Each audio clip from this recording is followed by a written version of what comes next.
So hey guys, কেমন আছো তোমরা? আশা করি সবাই ভালো আছো। আমরা বেরিয়ে পড়লাম রানাঘাট থেকে পুরীর উদ্দেশ্যে। সবার আগে নামলাম শিয়ালদা স্টেশনে, কারণ আমরা এখন এই শিয়ালদা স্টেশন থেকে যাব শালিমার।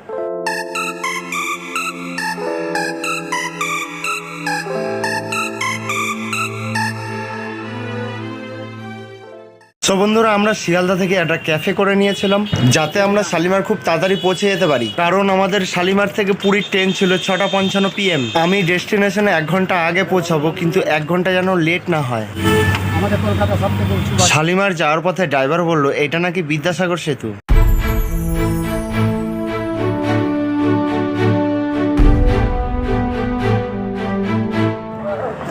সো গাইজ, আমরা শালিমার পৌঁছে গেছি। আর শালিমার স্টেশনটা দেখো, এই যে শালিমার স্টেশন।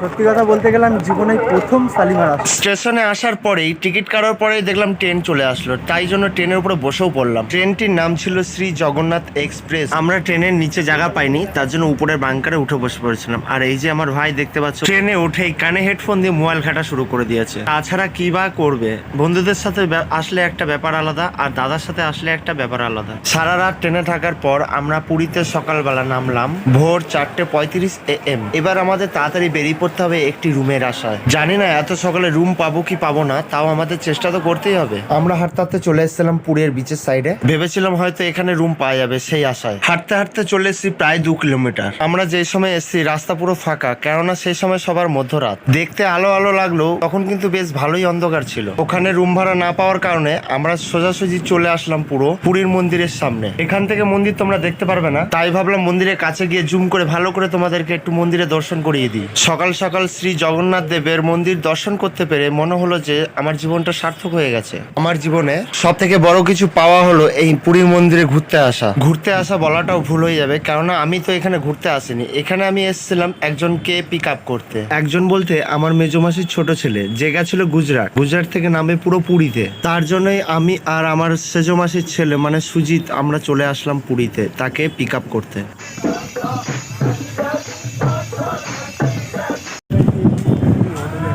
বন্ধুরা, সেই সকাল থেকে 6:30 বেজে গেল, এখনো রুম খুঁজে বেড়াচ্ছি। 2000 years later. So hey guys, আমরা রুম পেয়ে গেছি। আর রুমটা আমি পরে দেখাচ্ছি। সবার আগে তোমার দেখাবো আমরা খাওয়ার জন্য কি কি কিনে নিয়ে আসলাম। সো চলো একবারে রুমে গিয়ে ভিতরে গিয়ে দেখা হচ্ছে। সো গাইস, আমরা রুমে চলে এসেছি। আর কি বলবো, খাওয়া দাওয়া করেও নিয়েছি। আর তোমাদের একটা জিনিস আমি দেখাতে চাই যে আমাদের রুমটা কেমন হচ্ছে। সো আমাদের রুমটা নিয়েছে 700 টাকা। সেই হিসাবে রুমটা দেখো,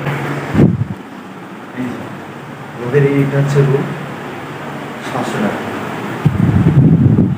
তা আবার কালকে সকাল 7টার মধ্যে ছেড়ে দিতে হবে। আমার ভাই দেখো এখানে শুয়ে আছে, দেখতে পাচ্ছি শুয়ে আছে। তারপর যখন ওই রুম থেকে আমরা রুমের ছাদে গেলাম, তখন একটা সুন্দর একটা জিনিস দেখতে পেলাম যে উপর থেকে যে শ্রী জগন্নাথ দেবের পতাকা চেঞ্জ করে, কিভাবে চেঞ্জ করে না চেঞ্জ করে সব আমরা উপর থেকে বসে বসে দেখছিলাম। আর কি বলবো বন্ধুরা, দূর থেকে এত সুন্দর ক্লিয়ার দেখা যাচ্ছিলো, মানে তোমাদের হয়তো দেখাতে পারছি না, ফোনের ক্যামেরাটা অত একটা ভালো নেই বলে, মানে এত সুন্দর লাগছিল, মানে কি আর তোমাদেরকে কোন ভাষায় বলে বোঝাবো যাই না। সো এত সুন্দর একটা জিনিস ভাবলাম তোমাদেরকেও একটুখানি দেখানো যাক, তার জন্য আমি ঝমাঝম ভিডিও শ্যুট করা শুরু করে দিলাম। আর সেই সময় আমি খুব একটা রেডি ছিলাম না ভিডিওটা শ্যুট করার জন্য। ওই যে দেখো পতাকাটা টাঙানো হয়ে গেছে, আগে ছিল লাল পতাকা, এখন টাঙাচ্ছে হলুদ পতাকা। আমি অনেকের মুখেই শুনেছিলাম এই পতাকার মধ্যে নাকি অনেক রহস্য জোড়া আছে। অনেক বছর আগে স্বয়ং জগন্নাথ এক পুরোহিতের কাছে এসে স্বপ্নাদেশ দিয়েছিল যে তার উপরের পতাকাটা নষ্ট হয়ে গেছে, তাকে শীঘ্রই যেন সে পরিবর্তন করে ফেলে। এইবার তোমাকে মনে মনে বলতে পারবো না, জোরে একবার বলো জয় Jagannath. 2000 years later. So hey guys, আমরা রুম থেকে হাঁটতে হাঁটতে কোথায় চলে এসেছি দেখবে, দেখলে একদম সত্যি বিশ্বাস মনে হবে অসম্ভব। দেখো তাহলে, আমি ডুবেছি সমুদ্রে, জানি না যাব কতদূরে। আমি স্বপ্নও কোনোদিন ভাবতে পারিনি যে আমি পুরীতে ঘুরতে আসবো। ফাইনালি চলে এলাম। সুইট, কেমন লাগছে এখানে এসে?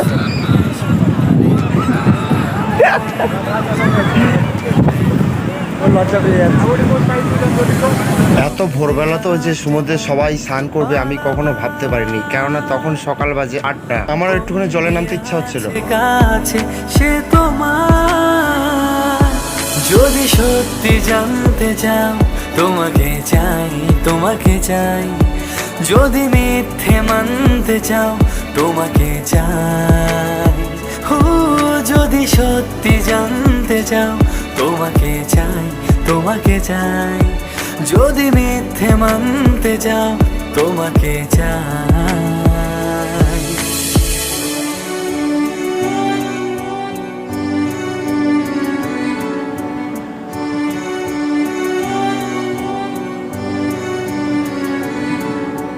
হলো শুরু 7 দিনে এই খেলাধুলো, রাত দিনে জানি বারণ করার সাথে নেই আর আমার। বন্ধুরা বলো তো এটা কি? আমি নিজেও জানি না এটা কি, মনে হয় কোনো সামুদ্রিক প্রাণীই হবে। আর এটাকে আমি সমুদ্রের ধারেই পেয়েছিলাম, তো ভাবলাম এটাকে না মেরে ফেলে এটাকে ছেড়ে দিই। দেখো বালির ভিতরে কি সুন্দর ঢুকে গেল। ওদেরও তো জীবনে বেঁচে থাকার পুরো অধিকার আছে, তাই না বলো? প্রাণীটিকে ছেড়ে দেওয়ার পর নিজের ওপরে খুবই গর্ব হচ্ছিল, কেননা প্রাণ নেওয়া যতটা সহজ তার থেকে দ্বিগুণ কঠিন হলো প্রাণ বাঁচানো। আর এই সমুদ্রের পাড়ে আমি আমার জীবনের সব থেকে প্রথম চ্যানেলের নাম লিখতে যাচ্ছি, যেই চ্যানেলে আমি 4 বছর ধরে ভিডিও বানিয়েছি, কিন্তু এখনো পর্যন্ত কোনো সাকসেস হতে পারিনি। চ্যানেলের নাম হলো হ্যাপি ব্লগ। সেই কারণে আমি আমার নতুন আরেকটা চ্যানেল খুলেছি, যেটার নাম হলো এ সিম্পল বয় রাকেশ। এবার থেকে ফুল ব্লগগুলো ওই চ্যানেলেই আপলোড করব। মিথ্যে মানতে চাও তোমাকে চাই। আজকে আমি আমার চ্যানেলের নামটা এখানে লিখবো, দেখো সমুদ্রে জল ধুয়ে যেতে পারি কিনা। শরীরে তোমাকে নিয়ে ডুবে যাব আমার কাছে, কারণের আছে নিজেকে আমি খুঁজেই নেব, যদি সত্যি জানতে চাও তোমাকে চাই, তোমাকে চাই, যদি মিথ্যে মানতে চাও। আমরা শুধু ছোটবেলাতেই উট দেখেছিলাম, তাও বইয়ের পাতায়। আজকে নিজের চোখে উট দেখতে পাচ্ছি সামনাসামনি, কত যে এক্সাইটেড লাগছে কি বলবো বন্ধুরা, তোমাদেরকে বলে বোঝা যাবে না। এত সুন্দর লাগছিল উটটা কাছ থেকে দেখতে, মনে হচ্ছিল উপরে উঠে বসে পড়ি। হেই বন্ধুরা, তোমাদেরকে তো দেখানোই হয়নি যে আমরা পুরীতে কার জন্য এসেছি। এই যে এই ভাইটার জন্য আমাদের পুরীতে আসা হয়েছে। এই যে এই ভাই, এই ভাইয়ের নাম হচ্ছে নয়ন দাস। ওই ভাইটা গুজরাটে গেছিল কাজ করার জন্য, আর গুজরাটে গিয়ে শরীর খারাপ হওয়ার কারণে বাড়ি চলে আসতে বাধ্য হয়েছে। সো এই ভাইটাকে তো আমরা পিক আপ করে নিয়েছি, আর পিক আপ করার পরে আমরা কিছুক্ষণ রেস্ট মেস নিয়ে আমরা বাড়ির উদ্দেশ্যে রওনা দিয়ে দেবো, কারণ আমাদের খুব তাড়াতাড়ি বাড়ি চলে যেতে হবে।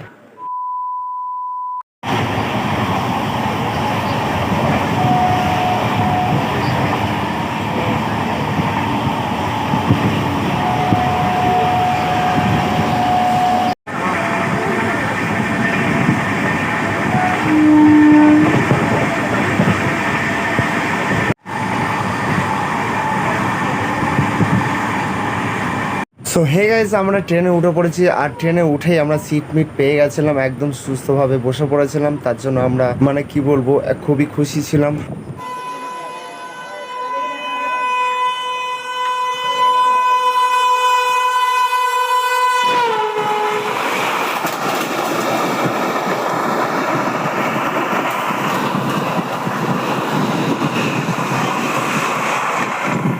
বলো তো বন্ধুরা, ওটা কোন ট্রেন ছিল? তোমরা কি বলতে পারবে? হ্যাঁ, ওটা ছিল বন্দে ভারত এক্সপ্রেস। টাকা আর জেনারেল কম্পার্টমেন্ট না থাকার কারণে আমরা বন্দে ভারত ট্রেনে উঠতে পারিনি।